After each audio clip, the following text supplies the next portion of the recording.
Charmed Life, a radio show discussing spirituality, magic, and the unconditional love of the universe. Thanks for tuning in. And I'm your host, Tricia Carr. Thank you for joining me today. Before we get started with our very ridiculously exciting episode, I want to just tell you guys, remind you that we are broadcasting live from the Universal Broadcasting Network studios in Hollywood, California, and that you can watch the archives, the video archives of Charmed Life on youtube.com/Tricia Carr. The audio is distributed as a podcast on iHeartRadio and iTunes, which you can find by searching Charmed Life with Tricia Carr. I would so appreciate it if you would subscribe, like, share, comment, and review. You can actually review on the podcast, and I just love reading those, and I thank you so much for that. But that does actually really contribute your light to this program, and I appreciate it. And I would love to tell you about a couple of other things. First of all, hello, Lightworkers Lab. I do broadcast this this show live into the Lightworkers Lab, which is a spiritual community, an online community hosted on Facebook, founded by my BFF and business partner, Crystal Ann Compton, which has been on the show many times. So I want to mention that Crystal and I have a couple of weeks left before we begin our Intuitive Intensive, which is a 12-week program designed to blast open your intuitive abilities and up-level your life in untold ways. So do find this program if you're interested in up-leveling you and connecting with your purpose and your intuitive abilities. You can find it at thelightworkerslab.com/intuitive. That's a singular intuitive. Thelightworkerslab.com/intuitive. We're very excited, and I can't wait for you guys to go and check it out and do join us. We have a few spots left, so get in on it. All right, one more thing I want to tell you about, and that is that this episode is actually about romantic partnerships. You know, the partnering, the loving, and all that kind of stuff. There are all kinds of partnerships, and quite frankly, they're all just mirrors of what's going on in our own inner life. And today we're going to talk about the romantic ones. And of course, since this show is all about spirituality and metaphysics, we're going to frame it through that lens. So I called it romantic partnerships for spiritual seekers. And I thought it only fitting that I have in studio with me my husband, Brian Carr. Now, everyone who's watching, I mention you every now and again, and you watch the show, you listen. I do. Isn't that sweet? I don't think any of my other friends watch the show. But my husband actually does. And besides this amazing person who's going to be contributing to this conversation, because we do have a lot to share on the topic. We've been together a very long time. I'm also welcoming back a couple of guests who have been on individually, and they are partners. We have intuitive author, artist, and echo pioneer Bridget Nielsen and Bardic Philosopher, Transformational Hip Hop poet Patrick Haize. Welcome, you guys. Yay, thanks. Thanks for having us. It's so great to see you guys. And Patrick is, well, it's interesting because we have a lot of things in common. Patrick and I have basically the same name because I'm Patricia. That's my birth name. And then Patrick is a musician, and so is my husband. My husband is a composer, a film and television composer. So we have a lot of things in common. Interesting. Cool. Yeah, that's the law of attraction, folks. Well, I would love to hear a bit of your story about, your story of you guys coming together, of you coupling and partnering. You know, I always start by asking my guests about their journey or their work. And since this is about, the partnership, you want to share a little bit of how you guys came together? Yeah, sure. Do you want to do it? We always have to be like, who's doing it next? Because straight up. Let's see. He was on. It's very tied into the spiritual journey because he and I were both on that path, and he was looking for a community, spiritual community, and kind of getting off the grid and all those kinds of things. And I was too. And so we found each other right in that moment where we're like, hey, we want the same things and we're going in the same direction. Mm-hmm. And synchronicity definitely led us both to Sedona. You were in Asheville? Yeah, I was actually planning on going back to Asheville, North Carolina to live there. But something was calling me out to Arizona, and I'd never been to Sedona before. But I'd heard it was the spiritual mecca, so I wanted to check this place out. And so as I was traveling there to actually visit a friend in Phoenix, I figured I'd stop in Sedona for a little while. And as soon as I got to Sedona, I was like, wow, this place is powerful. Yeah. And so I ended up staying longer, and within a couple weeks of moving into a month-to-month rental, Bridget came to my house for a party, and it was history from there. I actually was a traveler that never left. So, that's amazing. And so you had been there just a couple of months, Patrick, and Bridget, you'd been there for a few months or something? I had been in and out for a year deciding where we were going to live, whether that was Hawaii or Shasta. And then it was like, okay, it's Sedona. And within the first day of moving to Sedona officially, that's when I met him. So. Oh, wow. That's amazing. Brian and I have a lot of synchronicities as well with our meeting one another. And ours went like this. It was kind of like, the universe really trying to throw us into one another's paths for a while. So he lived in a place called Westlake Village, and I lived in a place called Montrose, which is by Glendale, California. And these places are about 40 minutes drive apart. They're not really that close.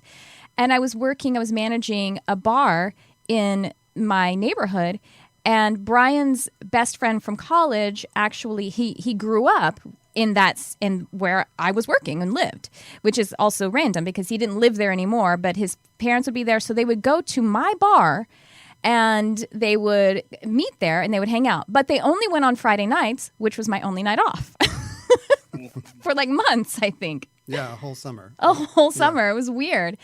And then one of my friends who was also a cocktail waitress at this bar, so she wanted to go dancing all the time, weirdly, in Westlake Village where Brian lived, which is it's not like it's Hollywood. It's just a suburban area. But there was this cool place. And so she took me dancing to Brian's neighborhood, and then that's how we met. And it was just it's so weird how we kept just missing. But, it was like we were getting ready for one another. It's 11:11 right now, y'all. 11:11. Talking about synchronicities. Well, it's 12:11 where y'all are. Well, that's amazing. I love that. And Brian's actually he lived in Arizona for a while, so I just got to visit Sedona this past summer. We were there. And, oh, gosh, it is so beautiful. Really gorgeous. So how long have you been there now, then? Well, we're now in Hawaii, but we were there for 4 years. Oh, you live in Hawaii now? Yes. Oh, I didn't realize that. Well, goodness, y'all just go from one spiritual mecca to another. Pretty much, yeah. That's great. Sedona, now, Bridget, you wrote an article once about the chakras of Gaia, right? I remember reading that. Yeah. Yeah, and so Sedona holds one of the chakras of Mother Earth. Can you talk a little bit about that? I know we're going to be talking about partnerships, but I find that fascinating. Yeah, it's technically a vortex. So the chakra energy technically comes down, like it spirals down in, and the vortex energy comes up from Earth, like up this way.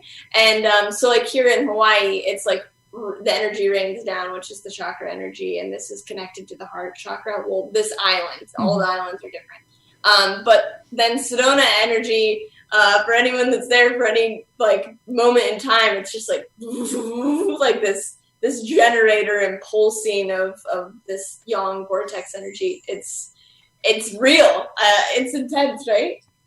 Yeah, it's a powerful place. Mm-hmm. Wow. Yeah, well, Sedona, I think a good way of describing it is there's so much iron oxide in the land there, and it gets struck by lightning more than any other place on the planet. So it's really like a battery. It holds a really strong charge in the land. So that's why I think a lot of people have such accelerated experience and so much heightened energy.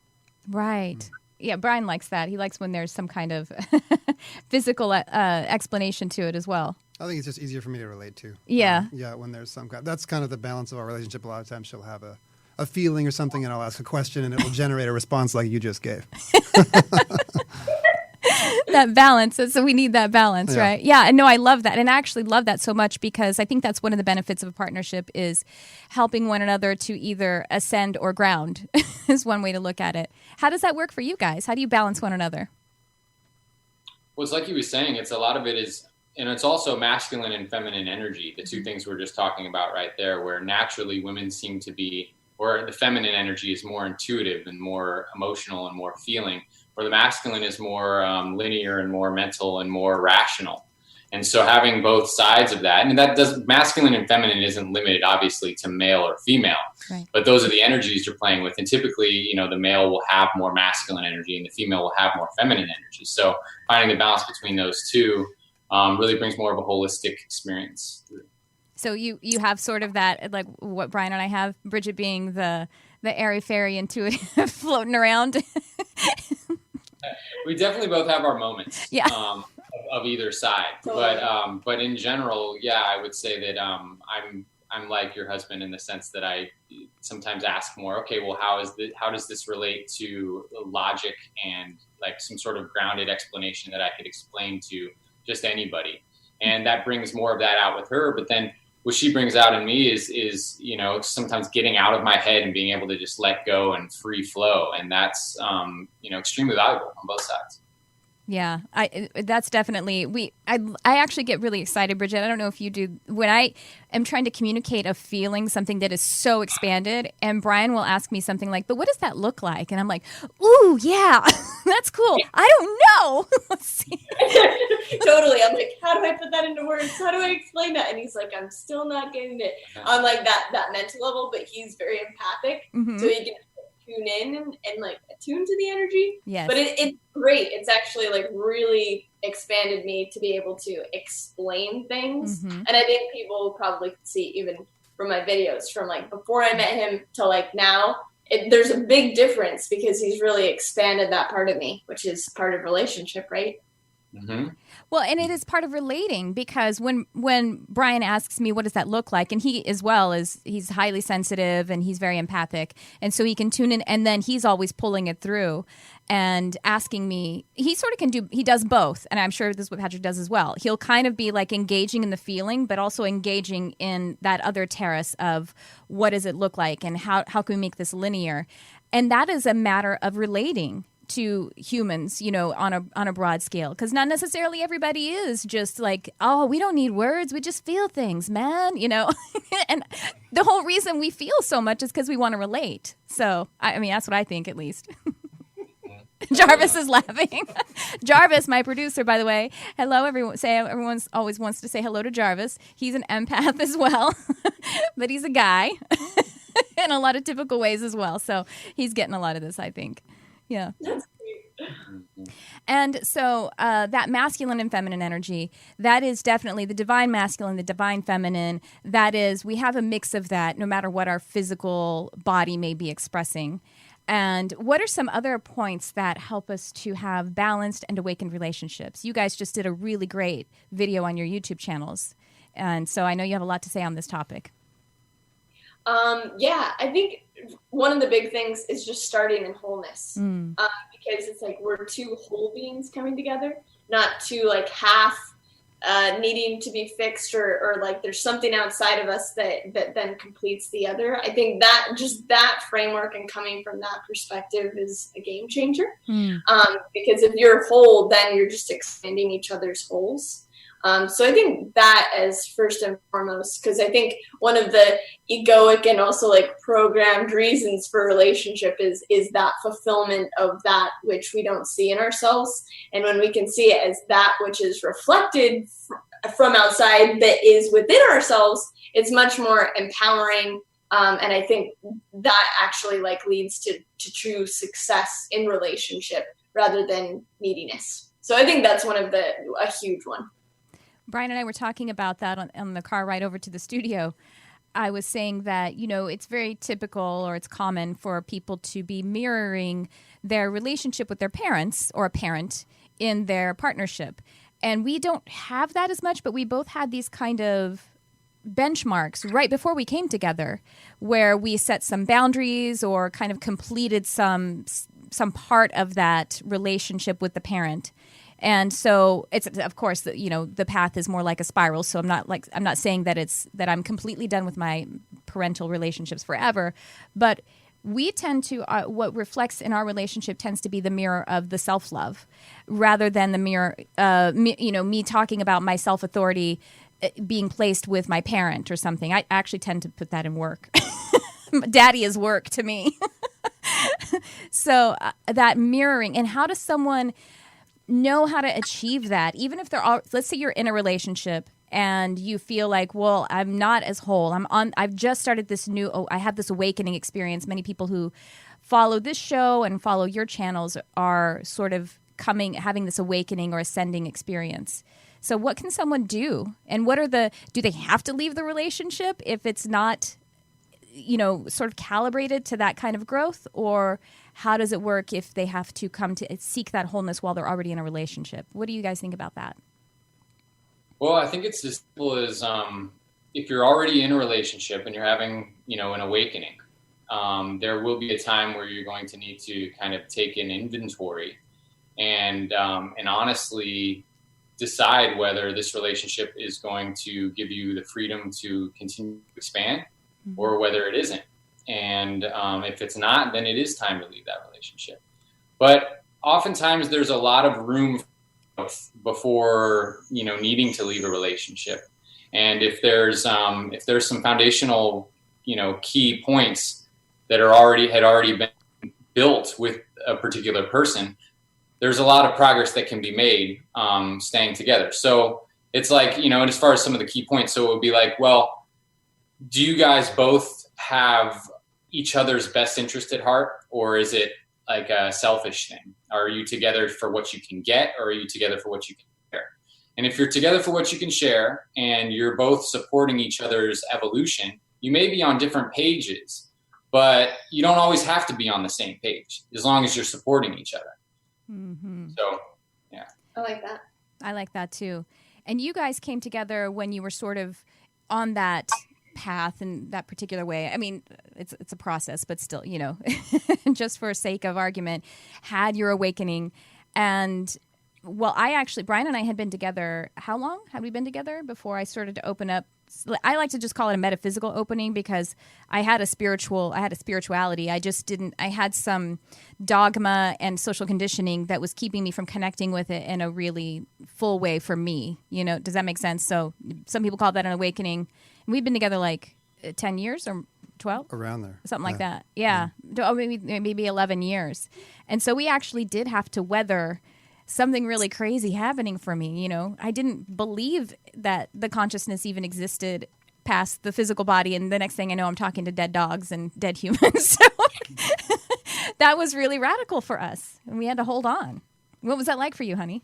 Yeah, no, that's a good way to put it. We had to sort of negotiate how we were going to relate to each other after you headed down this path so vigorously and so openly. And I didn't have the exact same experience, and I wasn't certainly in the realm professionally of doing that. So there was some digging to do, and there was some, it's not like we fought about anything. It was just, oh, okay, there's some space here now because you've gone this far down this road. I need to go with you, and we need to go negotiate that, how I can go with you. And so, Patrick, like you said, the balance starts to form.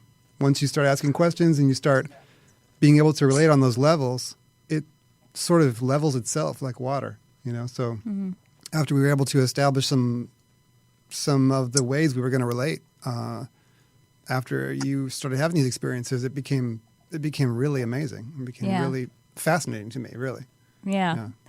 And that challenge really builds deeper trust, and it really builds totally closeness. Totally. So it's really those challenges that you work through. Then afterwards, when you come out on top of it, you're like, okay, we're even that more solid. You're even that more bonded. So absolutely. Appreciating those. Yeah. Yeah. So what are some other areas that you guys discovered as you've been on this path together, individually and together? I mean, you guys do some work. I mean, you work together pretty much as well, right? Kind of, yeah. We do the retreats, right? We do the retreats. Oh. What are the retreats like? Yes, talk about the retreats. Well, the other component we need to add to the conversation, because it's been a part of our relationship, is we moved in together like a few weeks after meeting each other into community.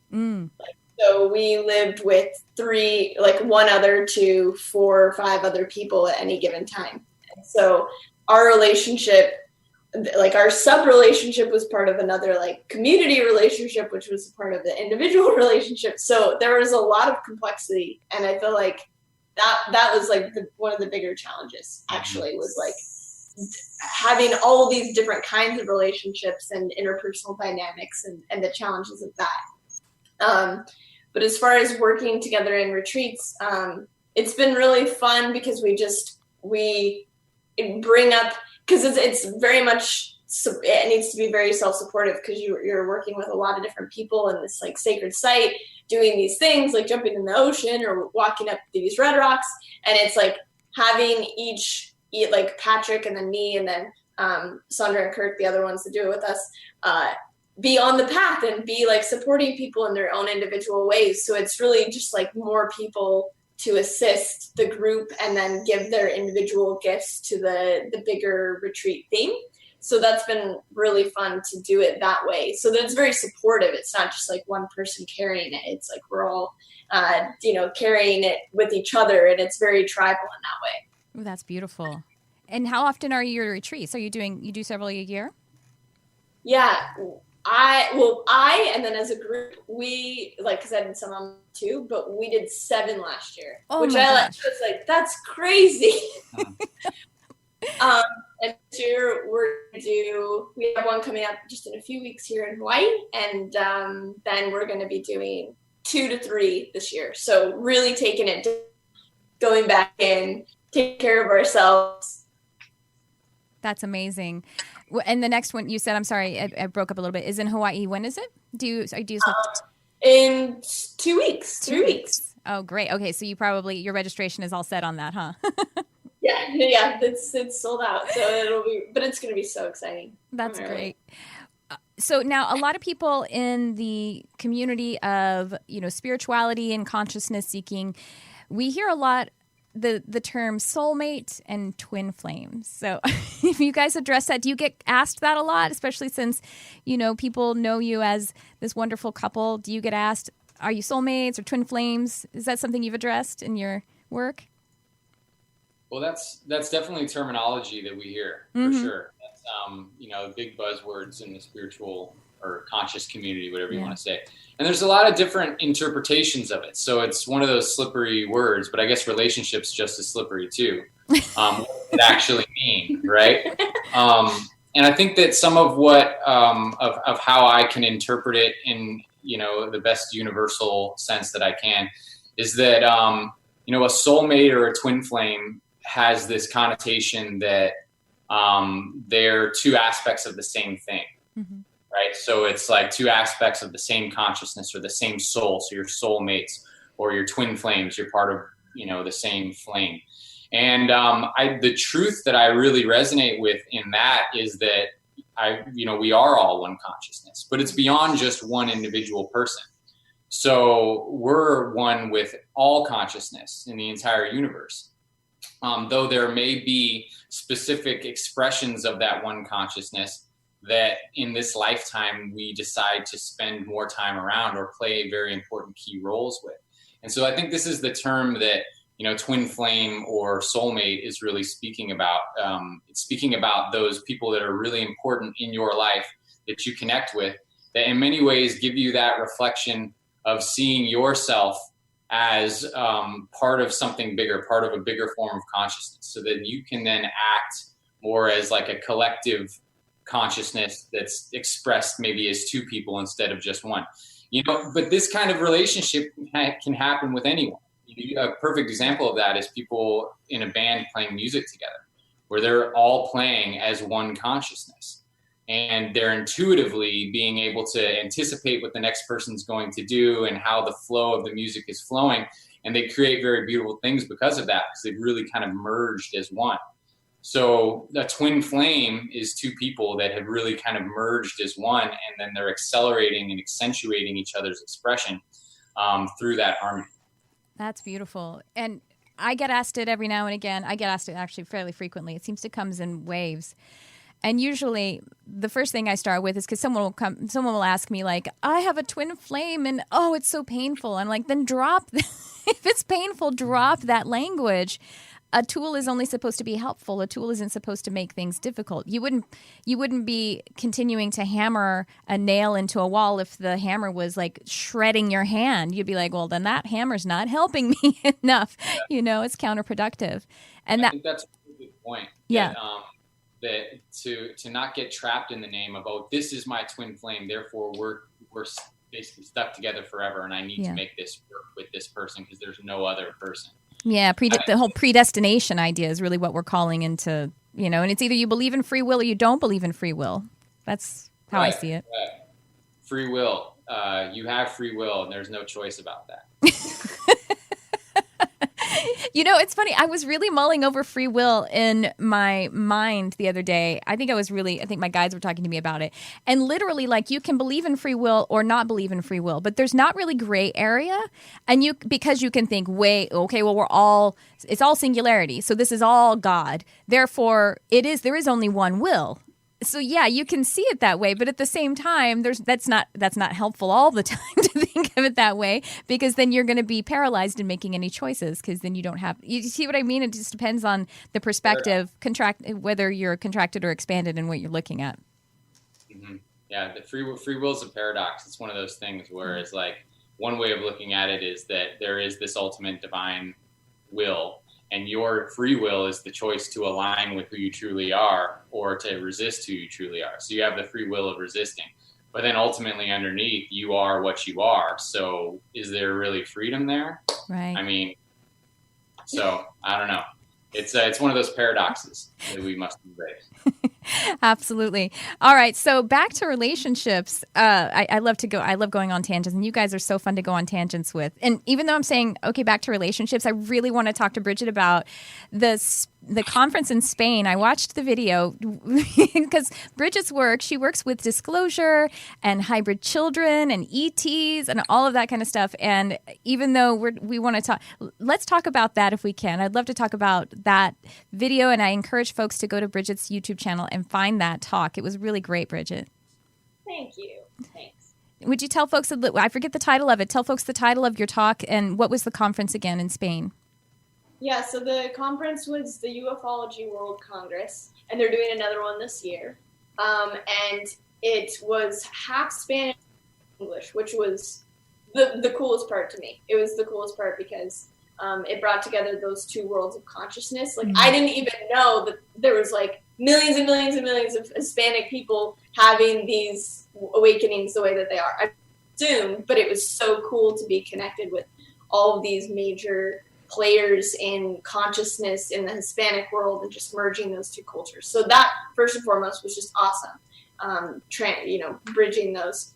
And for me, that talk was about hybrid children. And I think that's the name of it too. And it was really good because I don't think there's been a formal presentation about hybrid children yet. And so it was really great to bring it to, again, both of those cultures and share about it. Well, I definitely picked up some information from your talk that I had not realized, that part of how the hybrid children, so let's talk about the hybrid children are actually, they're Bridget, you should. The hybrid children are children who are hybrid human and hybrid ETs, specifically grays for the most part, but not entirely. Right, Bridget? Yeah, and they've taken our genetics that have different brighter extraterrestrial genetics, like the Palladian or Syrian, within our own genetics, and then enhance those. So yeah, it's a hybridized between us, our human genetics, and extraterrestrial genetics and gray genetics, and those kids were created in different programs, and some of those kids are just, they've created whole civilizations. And in some cases, they have these hybrid kids that are then our children that will return to Earth as long as we remain on a positive timeline, because it's one of those things where these different veins of possibility is determinate by the frequency that we live by and how we create our world and reality. And so that was the part that I picked up, was I didn't realize that there was a potential or a possible plan for these hybrid children to return to Earth to act as sort of a first contact, a bridge for us to be able to work more physically with ETs and more ascended races to be able to help our ascension. That's I didn't realize that was a part of it. Now, have any of the hybrid children potentially come, and are they here? Some have landed, some people physically on Earth, Mm-hmm. but they don't stay necessarily. It's like an in-between, like they're on spaceships, like waiting and seeing what we're doing, because it's one of those things where the powers that have to fully be out of the way for this other energy in. Like they don't exist in the same realm Mm-hmm. where the like military industrial complex exists. Yeah. So there's work to do like on our part to have that overriding energy of consciousness really pervade and what we do in this civilization, so that these other civilizations and the full global conversation can really take place and that physical landing. Brian's actually pretty well educated, and he's been into ufology, and you've been really... I'm fascinated by it. I don't know how educated I'd qualify really myself, but... You've been attuned to it, I would say, and before I had my opening, you know what I mean? Yeah, no, this is interesting because this ties into what Daryl Anka, is that his name? Yeah, Daryl. You guys know Daryl, who channels Bashar, who is an Asasani, I think they're fifth dimensional extraterrestrial being, and Daryl Anka is the name of the channel. Yeah. Yeah, well, he just mentions a similar paradigm where where when he tries to connect with Bashar or his people, he has to raise his vibration so high, and Bashar has to lower his so low. I mean, it doesn't surprise me what you're saying about the military-industrial complex at all, because that's such a low. Violence is such a base reaction as a human, and it's just I can imagine that's not something we'd be able to relate with them on. Right. It's not a level we'd be able to sustain with them, and Daryl kind of said the exact same thing. So. Right. Yeah. Brian's father is a career pilot and also a fundamentalist Christian. So, you know, as a fundamentalist Christian, the conventional kind of perspective, it's hard to think about things like that. I mean, it's not really included in the dogma. But when Brian's asked him about, like, have you seen things? He's like, let's just say that things have been seen. You know, it can't be denied when you see it with your physical eyes. Totally. So, okay, now, thank you so much for sharing about that, Bridget. But yes, back to relationships. So I know that you must have folks who come to you and say, I really am looking for my partner. But, you know, it's sort of like this lack of the partnership is sort of attunes you to not being able to find the partnership. Do you have tips for folks to be able to, of course, we talk about becoming whole in oneself. How can one sort of start to attune to that partnership when, you know, they're in that position? Self-love. Self-love, right? It all starts with self-love, right? So you want to attract a loving partner that can give you that mirror. You have to work on the other side of the mirror. So you have to start loving yourself. And when you're truly loving yourself and in a high vibration and enjoying your life and excited about life, you're going to attract somebody that's excited about you also. If you're not excited about yourself, then how can you, in a sense, convince someone else to be excited about you also? Right. So, you know, otherwise, then it's, you know, and this is where people get into trouble is using gimmicks to connect with other people, or putting up false fronts. Because then things might be kind of exciting in the beginning, but then when the reality sets in, all the shadow comes up, and then things get ugly. So ultimately, really what it's about is loving yourself first. And so what kind of relationship do you have with yourself? How are you speaking to yourself inside your head? What mission do you have? Are you excited about what you're doing? Because if somebody's not excited about what they're doing, but they are yearning for a relationship, what happens is the second they get in a relationship, their entire life becomes that relationship. And they start repelling the other person away because it's unattractive to have that kind of like a clingy neediness. It's actually kind of creepy sometimes too. Probably experienced that. Everyone's probably experienced that at one point. Yeah, I'm sure everyone has. So back to self-love. Yes. Really. And you know what? Something that's come up the past year, because I do coach, I have a course for empaths and I coach empaths.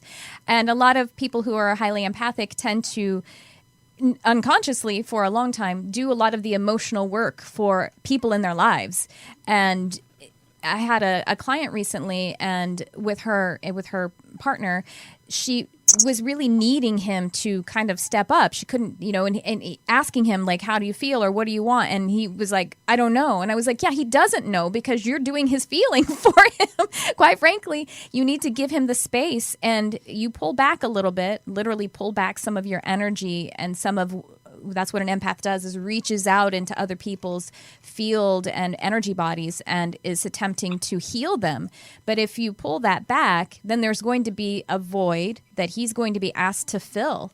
And then we're going to really find out what's happening. And sure, that seems a little scary, but it's not working right now, Yeah, it definitely helps to build the magnet.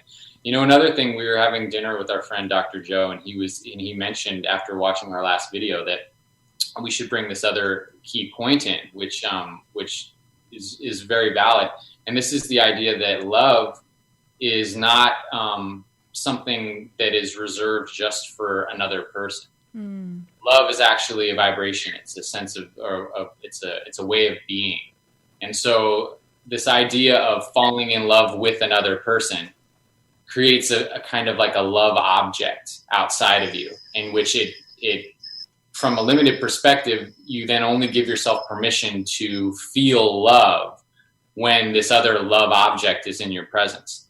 Whereas a more enlightened perspective of conscious relationship is that you can come into this space of love and be in this space of love, regardless of who's around you or regardless of what the circumstances are, but knowing that it's a place to live from.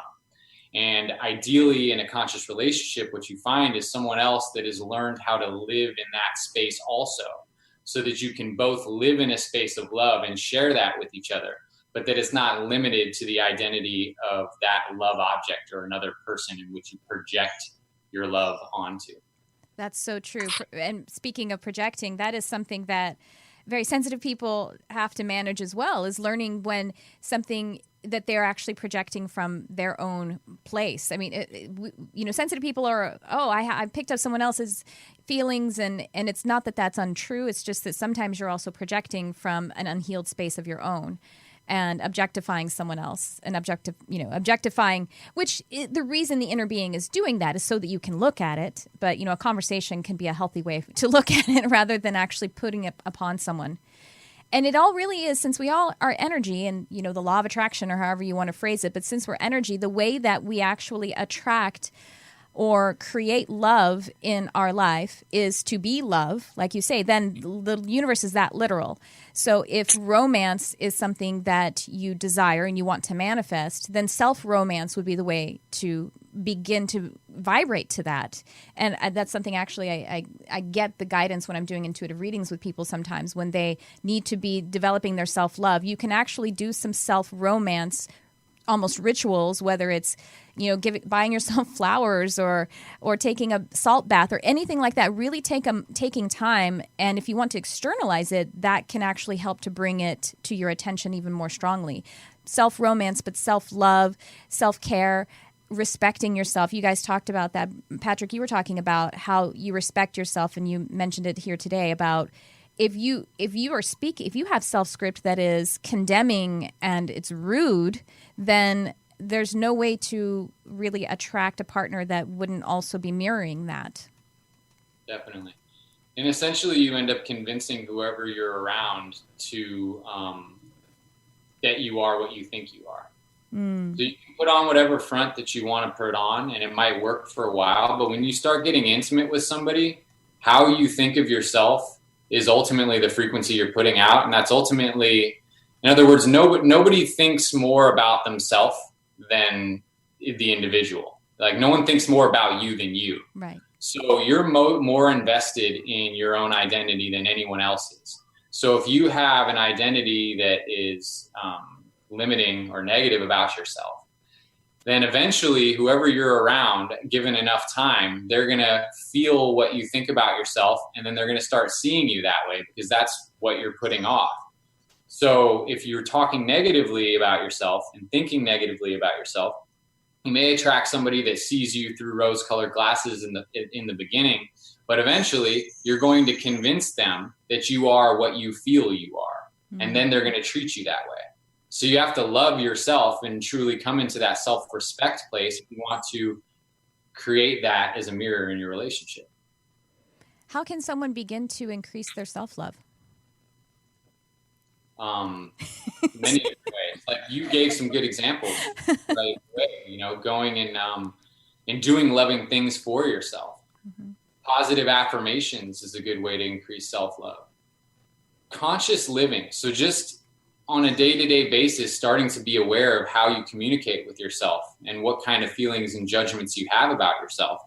And then going deeper and choosing to love yourself, choosing to look at those things that forgiveness, self-forgiveness, and then choosing to look at those things that you do appreciate about yourself and then to fuel those.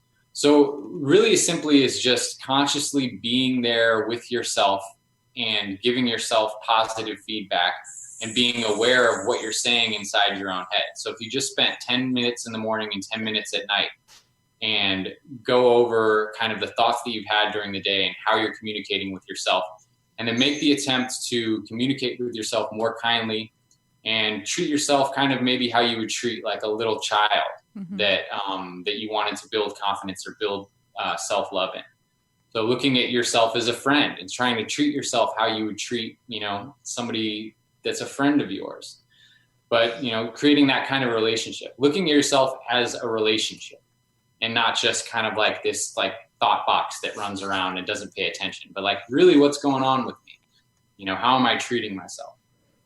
Affirmations. So Brian actually does affirmations every morning. He takes his cup of coffee out and he starts his day with Mother Earth and affirmations.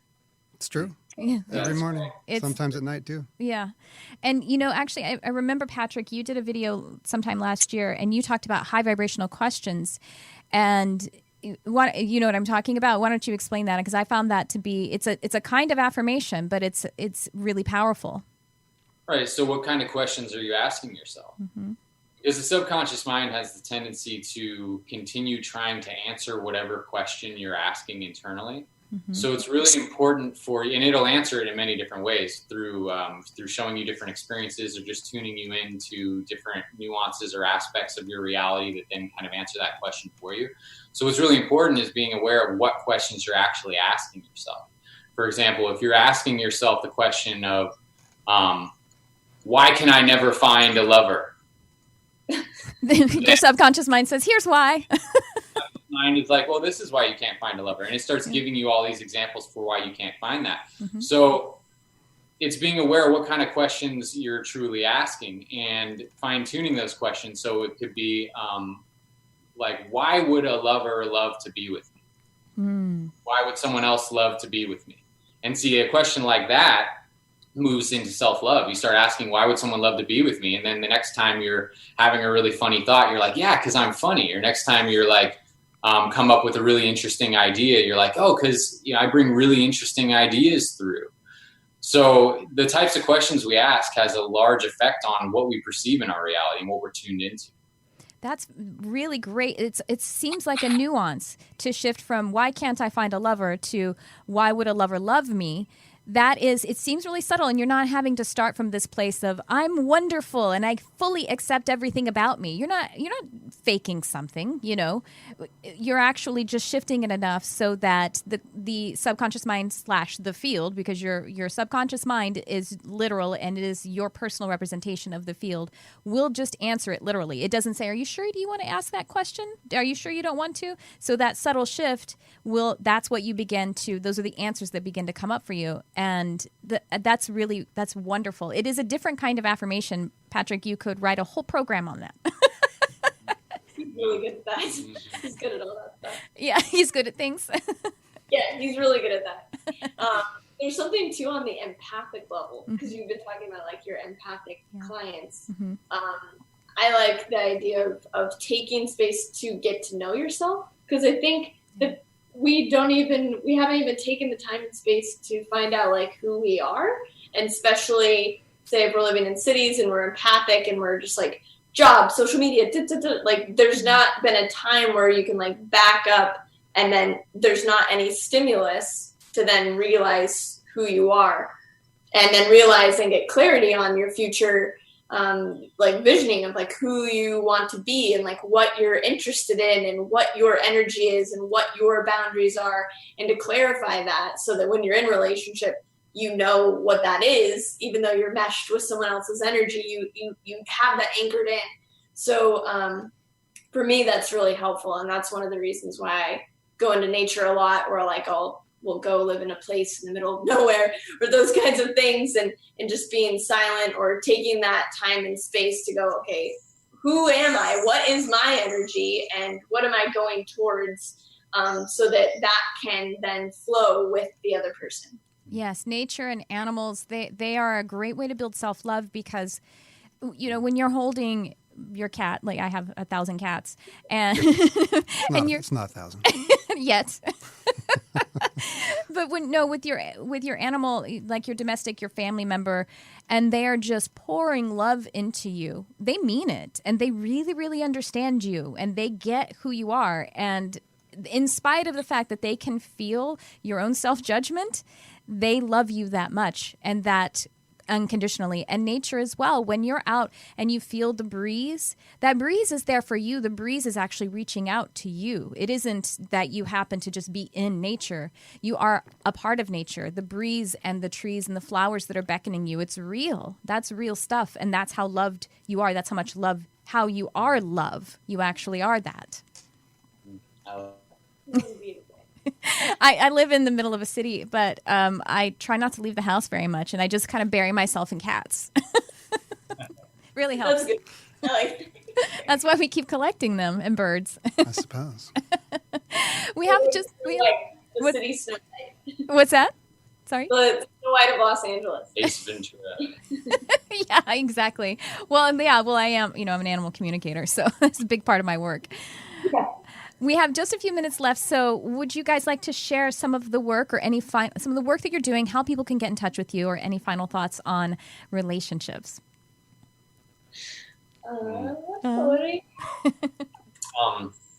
One thing I was actually thinking, a final thought on the relationship, when you were saying how important it is to understand yourself, or come to a comfortable level of knowing kind of what works for you and what fuels you. This is so key, because this is what gives you the ability to create healthy boundaries.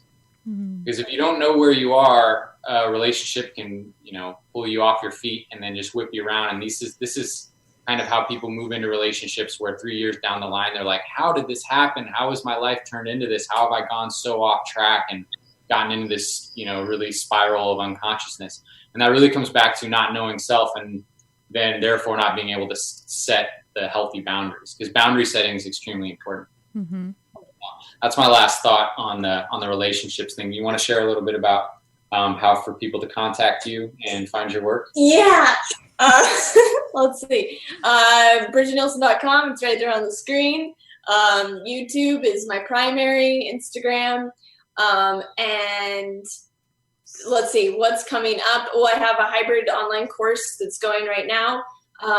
In the works is probably like a healthy food course coming out too. And then we have 2 Sedona adventures, one in April that's almost full, and then one in the fall. I'm just painting. I'm going in. I'm like enjoying my life, not working as hard. So that's what's going on for me. What about you, Patrick?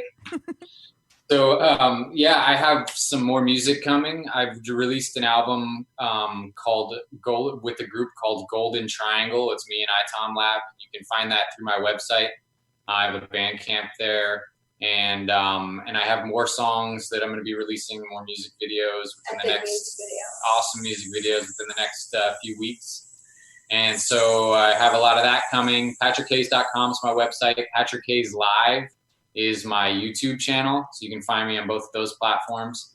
And new videos, new music, lots of fun. Connecting to nature and getting out here in Hawaii, really grounding in and feeling that island vibe. So that's been a big part of our theme recently, is to really connect with mama out here and let that nurturing energy that is more yin, like, to our sphere. Because while Sedona is beautiful, it's very yang, and we're kind of on a yang detox and moving to like a yin kind of relaxation point in our life. So that's really beautiful. I don't think I've ever had a yin detox, though. I don't know do we need that as much? Have I ever had a yin detox? Yeah. Do we need that as much as yang? It seems like we need a yang detox more than yin, generally speaking. I think so too, right? I think the culture is really, heavily over yang. Yeah. And so it's in everyone's cards to relax and breathe a little deeper and get out in nature. Yes. Brian, do you have any final thoughts on relationship? You guys are also articulate and charismatic. I'm just going to let you carry the show to the edge of the horizon. Well, we actually got married, how long? Almost 5 years ago, but we were together 9 years before that. We've been together a very long time. And so most of our journey together was pre my metaphysical opening. But it's interesting because the last, several years that it's been post that, I mean, you had a sort of awakening and opening that didn't happen quite as dramatically as like speaking to animals and saving an animal's life because she needed to, go to the hospital. But that's true. Mine was more like the subtle shift you were just describing about asking a question with an open end rather than a closed end. But Brian has had, actually, I know we have just a minute left, but I have to share because something Patrick was saying earlier reminded me of the fact that Brian's had a couple of times where he's gotten so right-brained that everything sort of starts to pixelate and all he can see is energy and he can't tell the difference between himself and the cat. That has happened to him before. Yeah. I don't smoke anything ever, by the way. So that's what the mystics are speaking of, that non-dual space. Yeah. Yeah. It's all real. It reminded me of Jill Bolte Taylor's TED Talk, when she had an aneurysm in her left brain and it was shut down. And that's when he's described it, it sounds like it's just totally right brain and he's just in that non-dual intuitive space. So, we have the grounded guys keeping us a little bit centered, Bridget, but they can get a little out there as well, I think. Yes, totally. All right. Well, thank you both so much for being here today. I'm really excited about all the work you're doing. Bridget, I would love to have you back and talk more about hybrid children and the work that you're doing. And Patrick, I would love to have you back on to see the music that you're doing, the music videos. I love your music and your videos. So I hope we'll be able to get together again real soon. Let's do Definitely. it. Yeah, sounds like great fun. Thanks so much for having us. Yeah, thank you. It's great meeting you, both of you. It was great to meet you too. You too. Thanks, you guys. Well, we will see you next week. And by the way, next week on Charmed Life, we have author Penny Pierce. I hope you guys will join our next episode. I'm super excited. She is an idol of mine, I guess. I don't really believe in worshiping things, but I'm just going to go with it. I'm just saying it. Penny Pierce will be on next week. And so I hope you'll tune in again next week, 11 a.m. Pacific. And thanks for tuning in this week. I love you, whoever you are.